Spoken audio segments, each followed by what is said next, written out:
যখন আমাদেরকে প্রথমে বলা হয়েছে এটা একটা মূল্যায়ন পরীক্ষা, বাট আমরা যখন পরীক্ষার হলে যাই তখন আমরা দেখতে পাই এটা একটা নিয়োগ পরীক্ষা। শুধুমাত্র নির্ধারিত লক্ষ্য অর্জন করতে না পারা বা অদক্ষতার অজুহাতে ব্যাংক কোম্পানির কর্মকর্তাগণকে প্রাপ্য পদোন্নতি হতে বঞ্চিত করা যাবে না। গত 20শে জুলাই 2025 তারিখে ব্যাংক কর্তৃপক্ষ সারা দেশের বিভিন্ন শাখা থেকে আমাদের 547 জন কর্মকর্তাকে একটি অফিসিয়াল ইমেইলের মাধ্যমে একটি পত্র দিয়ে একসাথে চাকরিচ্যুত করেছে। আমাদের বেশিরভাগ কর্মকর্তার চাকরির বয়স 3 থেকে 4 বছর, অনেকের 5 বছরেরও আছে।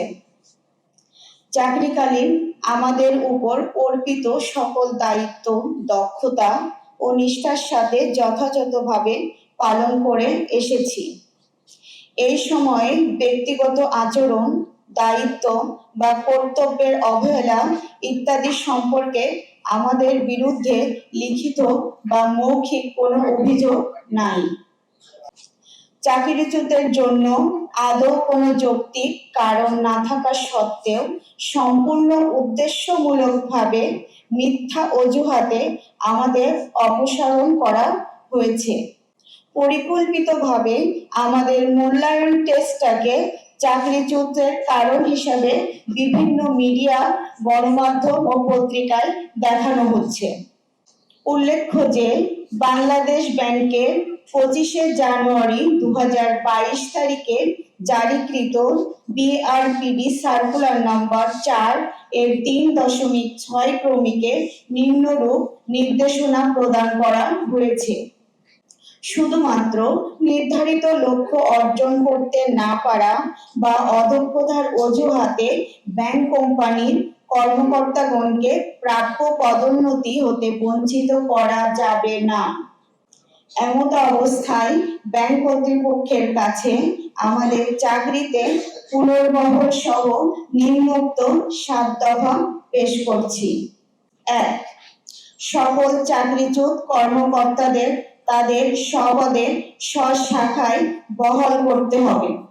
2. সকলের ইনক্রিমেন্ট বহাল রাখতে হবে। 3. প্রবেশনাল পিরিয়ডের চাকরিচ্যুতদের চাকরি ফিরিয়ে দিয়ে যথাসময়ে কনফার্মেশন করতে হবে। 4. চাকরিচ্যুত করার উদ্দেশ্যে কোনো পরীক্ষা নেওয়া যাবে না। 5. সবাইকে যথাসময়ে প্রমোশনের জন্য তালিকাভুক্ত করতে হবে। 6. সবাইকে অতীতের মতো সকল সুযোগ সুবিধা প্রদান করতে হবে। 7. ভবিষ্যতে কর্মকর্তাদের অযথা হয়রানি করা থেকে বিরত থাকতে হবে। প্রায় 1450 জনের একটা পরীক্ষা নিয়েছিল, যেটা মূলত পরীক্ষাটা ছিল মূল্যায়ন পরীক্ষা। ওনারা আমাদেরকে একটা মেইল করে জানায়, আমাদের এইচআর থেকে জানানো হয় আমাদেরকে যে আপনাদের একটা মূল্যায়ন পরীক্ষা নেওয়া হবে। আমরা একজন ব্যাংকে যে কোনো টার্গেট অ্যাচিভের ক্ষেত্রে বা যে কোনো সময় আমরা এই ধরনের মূল্যায়ন পরীক্ষা দিয়ে থাকি। তো আমরা সেরূপ কোনো প্রকার প্রস্তুতি না নিয়ে, যেহেতু আমাদের এইচআর থেকে বলা হয়েছিল একটা মূল্যায়ন পরীক্ষা, আপনাদের অ্যাটেন্ডেন্স বাধ্যতামূলক, তো সেই ক্ষেত্রে আমরা সকলেই অ্যাটেন্ড করি। তো ওখান থেকে ওনারা এই পরীক্ষার ব্যবস্থা করে আইনের মাধ্যমে, এবং এই পরীক্ষাটা এই মূল্যায়ন পরীক্ষা আমরা দিই। তবে এখানে একটা ঝামেলা হয়, যখন আমাদেরকে প্রথমে বলা হয়েছে এটা একটা মূল্যায়ন পরীক্ষা, বাট আমরা যখন পরীক্ষার হলে যাই তখন আমরা দেখতে পাই এটা একটা নিয়োগ পরীক্ষা। তাহলে প্রথমেই ওনারা আমাদের সাথে এটা স্বেচ্ছায় ওনারা আমাদেরকে জোরপূর্বক জালিয়াতি করেছে।